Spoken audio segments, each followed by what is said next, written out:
Hey Facebook, what is going on? This is Dr. Bagley. For all those who are new, I am a psychiatrist and also business owner. I've been counseling over 19, going on 20 years. And today's topic is anxiety. Please forgive me how I dress. Today is paperwork day, no meetings. So why do I need to dress up? I'm not here to impress. I'm just here to educate and keep it going. My objective is not get nothing from you. I don't need anything from you. I just need you to listen to me so you can be from where I was, which was in poverty, to where I'm at now, and in context where you want to be to where you're at now, to where you want to be. I'm here to help you with that journey. All right, today, anxiety. I got things on the board. So typically what I do is I'll scan the board just so you guys can get a visual. Come back and let's talk about this, and I'll piggyback the board here and there. All right. Other than that, I'm glad everyone is doing fine. All right, anxiety. You know what? Let me go back into this. You see these two people? So she's on a date. They're out on an adventure. Okay, in context.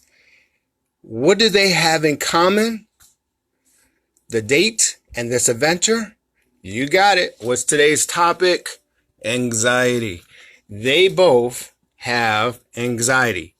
So what is an anxiety? It is the body's natural response to stress. Today we're going to talk about anxiety, not anxiety disorder, nor depression that comes from anxiety disorder, but you'll get a general idea of what anxiety disorder and depression is once we explain this right here.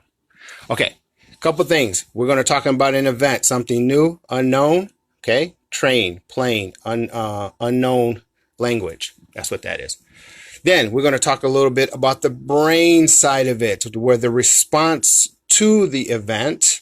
You have your reptilian, you have your limbic system, you have your neurocortex.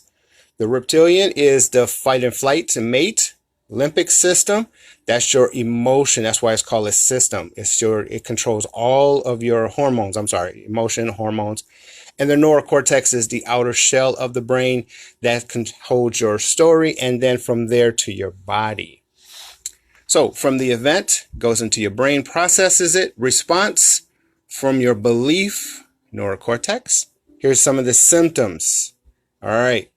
Heart rate goes up, breathing up, restless, hard to sleep. Attacks. These are the attack side. Fear, worry, dizzy, and hard to breathe. All right. So let's pause right here.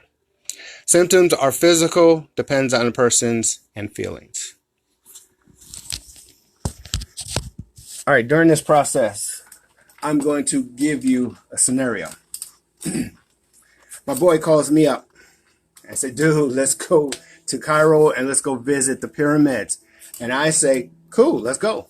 Now, before the military, he told me that we have to go on a train to get to the plane, go to the place that is an unknown language to me. When we get there, we'll find a guide and an interpreter that's going to take us to the pyramids so we can all enjoy ourselves. Okay? Hey, Wayne, what's up, brother?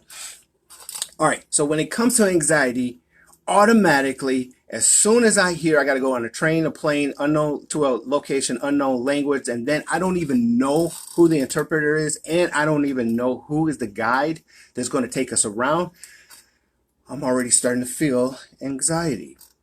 Why? Because my little brain, that reptilian, it says I need to run, I need to fight it, or I need to mate it, right? So it tells me that I need, there's an unknown position, and I need to run from that unknown position. That's a natural, normal thing to happen.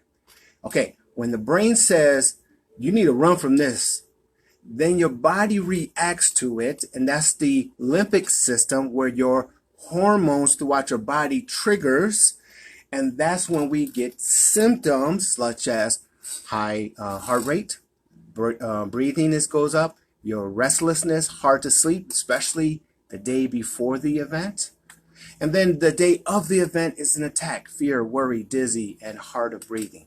So let me give you an example. Calls me up, dude, let's go to Cairo. All right, I'm in. We got to take a train, a plane, and go to a country that's unknown. I don't know the language. He doesn't know the language, but he tells me when we get there, there'll be an interpreter and a guide.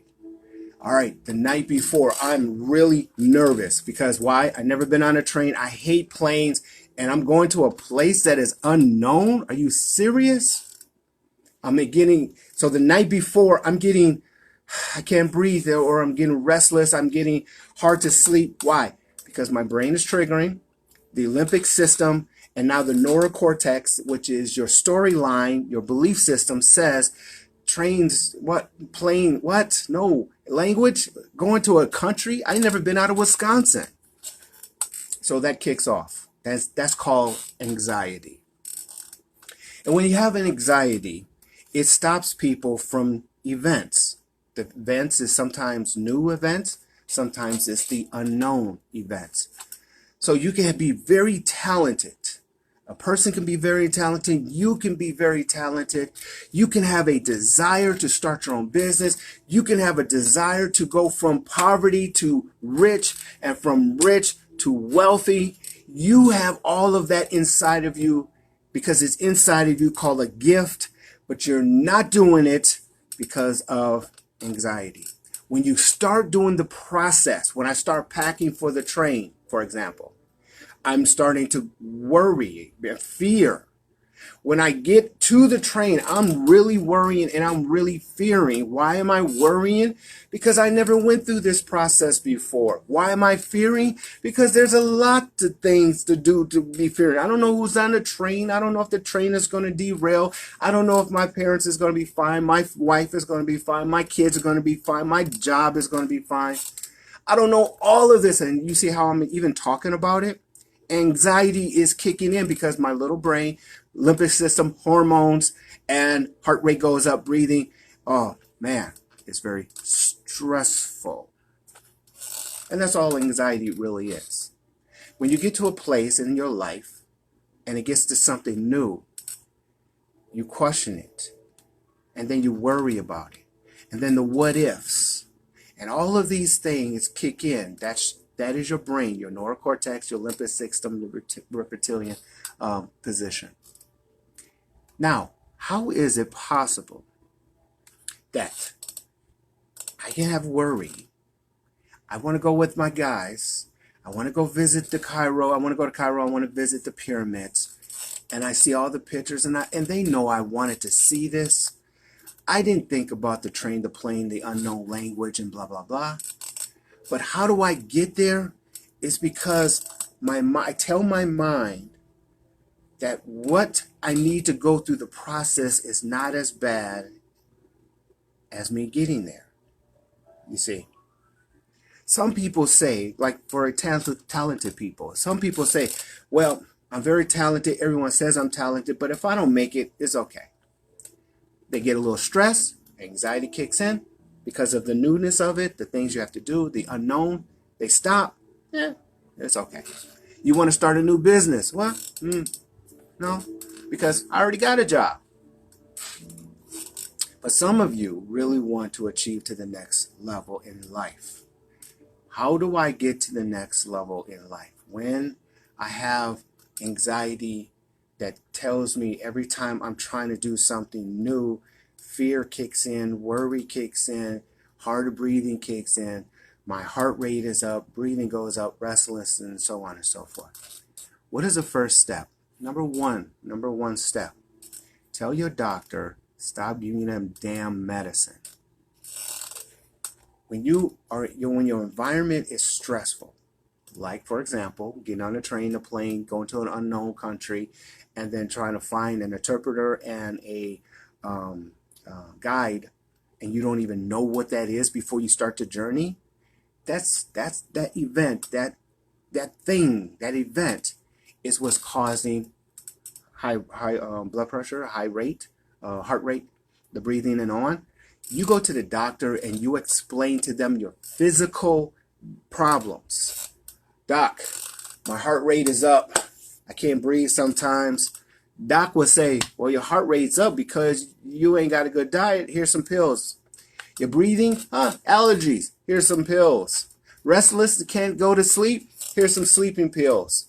Doc, I'm fearing, I'm worrying, I have hard to breathe because I got all this stuff happening. Don't worry, go to a psychiatrist. He's going to give you some more pills. So now you got high blood pressure, heart rate medicine. You got a pump for your breathing. You got a sleep medicine. You got a psychiatry, psych medicine. And all of those medicines need to go away, because if you take all that medicine away and you just change your environment, it will go away.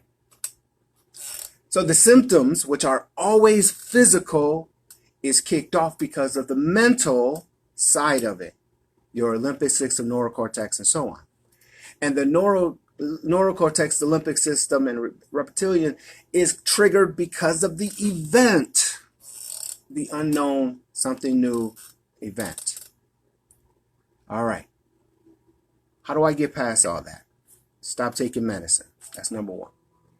2, the remedy. It is not your body, it's your mind, and all about what you think about the event. It's all about how you think about the event.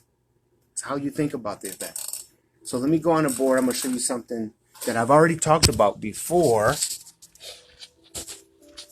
All right. Okay, remedies. How do I get rid of all of these symptoms? Well, it comes from the mind, the brain, that triggers the body. These are the symptoms from the mind, and the mind is trigger response because of the event. Okay. Remedies. How do I get rid of it? One thing, it is not your body, it's your mind. So do not take any medicines for this.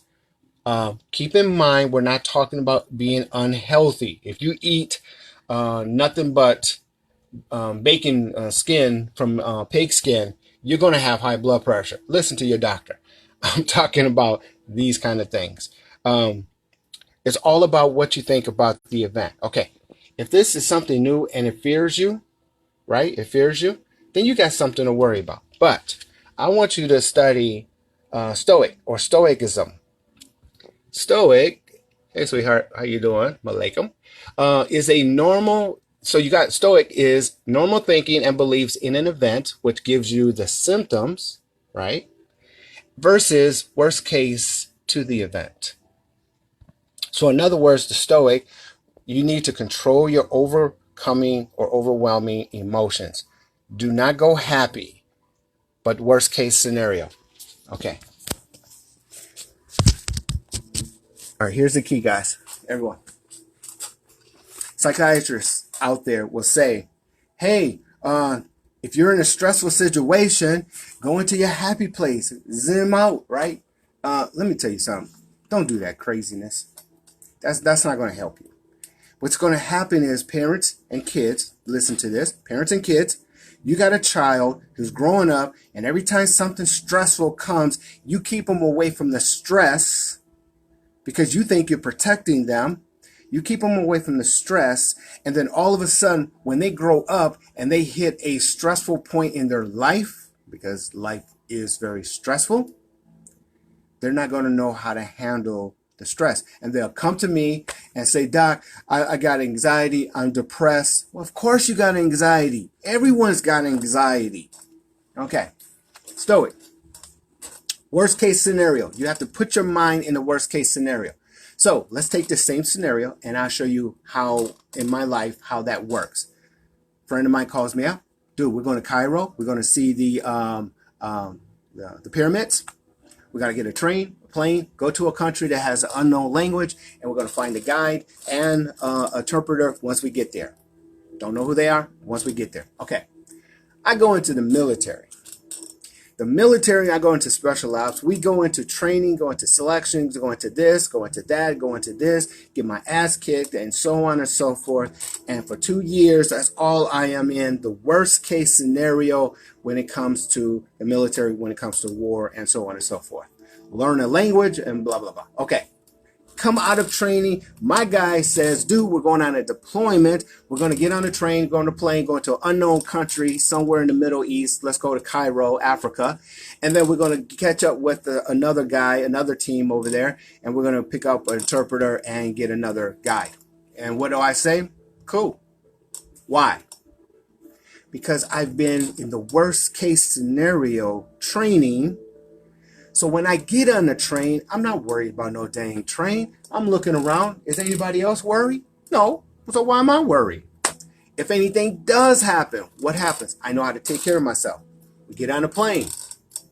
Plane falls out of the sky. I die. Well, here's the thing. Before I left home, did you take care of your family? Did you take care of your responsibilities? So just in case you have to die, is everything all right? If the answer is yes, then enjoy the plane, because point A to point B, you'll get there to Cairo. You get there, and then we meet up with somebody, and then we do our thing. Okay. In that whole process, worst case scenario, and then redoing the event, do I have anxiety? The answer is yes. It is not as bad because of my training, because of the experience that I went through, which is worst case scenario. Versus, this is a brand new thing. I never had to go through this. What do? I'm really triggering my symptoms of anxiety. Stoic or Stoicism is it's a mental situation. If you say, I want to go to Cairo, you get on a train. What's the worst case scenario if you get on a train? Well, death. What's the worst case scenario if you get on a plane? Death. Well, if you're going to die, if you have to die, because we're all going to die anyway, but to go on this event, if you was to die, did you take care of all your responsibilities with your home, with your job, with your environment? If the answer is yes, then why stress? You're going to be stressful because anxiety. But continue. Don't let it stop you, right? And then when you get there, just enjoy the moment. What's the worst case scenario when you get to an unknown language? Will someone know English? Probably, right? People go there all the time who knows English. So you'll be able to find your way around, okay? Worst case scenario. If I'm an entertainer and I'm afraid because I have anxiety attacks, well, guess what? What's your worst case scenario? If you don't do it, you're going to be a bum. You're not going to fulfill your talent, your skill. You're not going to fulfill who you are. What's the worst thing that you can possibly get into? You're going to get back to where you started from? Is that the worst thing? Well, you're starting from something or nothing. If you kick off, what's the worst? You're going to get right back to where you're going. What do you have to lose? So go through the process, train your mind, go through the process. And if you see anything that's going to lead you back to here, slow down, pause, reevaluate. But do not let anxiety or the symptoms of anxiety to stop you from being happy. So the woman who is dating, don't be afraid to go on a date because the last boyfriends and girlfriends or whatever was a piece of crap or not compatible. Anxiety kicks in when you start a new relationship. I understand that. Deal with it. But what's the worst case scenario? Then continue on. These guys right here are going on a vacation, but that vacation, it will kill you. What's the worst case scenario? Death. Okay, what happens if I die? My family's fine. Okay, we're trained to go on this adventure. Do they still have anxiety? Yes. But their training, their practice, their preparation for taking care of home and so on and so forth, it's all established. And so therefore, let's just go enjoy ourselves. All right? So when it comes to anxiety, your body, it's a normal body response to stress. You're going to feel stress. Do not take no medicine for those environmental stresses, event stresses. You don't need it. Anxiety disorder are the people who just continuously allow that to happen. How do you get rid of it? It is not a physical issue. It's a mental issue. Stoic or Stoicism is a way to think worst case scenario. Go into your worst case scenario, write it down, and then just live life, continuously move on. And if you hit the worst case scenario at least you know what the worst case scenario is. Don't let it stop you. Okay?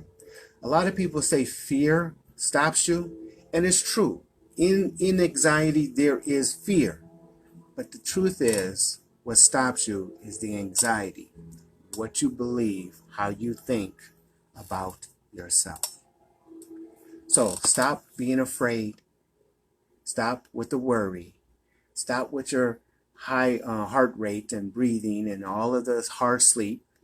Stop with the idea of this is terrible. It is not terrible. It's a mechanism that's normal mechanism. Let it be normal. It is a protective, if you will. Let it warn you and just take the steps necessary forward. And as long as you don't hit your worst case scenario, okay, deal with it. Who knows what the future may hold if you can get past the symptoms of anxiety. All right? It is an anxiety from one life to another life, one job to an entrepreneurship, here, talent to a superstar. Always. It doesn't matter how much training you have, how much practice you have. Everyone in the Olympics, before they begin their event, they all have anxiety. But you got to believe in yourself, and you got to understand it is not as bad as you think. It could be worse. This is Dr. Bagley. I hope that helps a little bit.